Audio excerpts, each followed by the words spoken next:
কাছে আয়।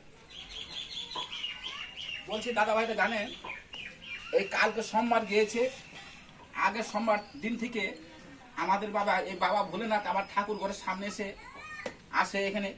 তবে একে আমরা কোনো ডিস্টার্ব করি না, ও আনন্দ মনে থাকে এখানে। আমরা যেটুকু পারি সেবা করাই। আজকে ওনাকে কাঁঠাল রুটি খাওয়াচ্ছি। বাবা যেন আমাদের মঙ্গল করে। গুরু ব্রহ্মা, গুরু বিষ্ণু, গুরুদেব মহেশ্বর, গুরুদেব পরম ব্রহ্ম, তস্মৈ শ্রী গৌরায় নমঃ। গুরু ভক্তি, গুরু শক্তি, গুরু ধ্যান। তাই বাবা ভোলেনাথ, আমি একে ভোলেনাথ কেন প্রতি মঙ্গলবার, আজকে মঙ্গলবারেও আজকে ও এসে ভোগ খাবে, আমার লাড্ডু ভোগ খেলো। আবার আর চাইছি বাবা আবার এসো, আবার তোমাকে দেবো। তুমি এই বাড়ির মঙ্গল করো, শান্তি দাও, আপদ রক্ষা করো, আমাদের সকল আপদ রক্ষা করো বাবা। তোমাকে এই কামনায় জানাই বাবা।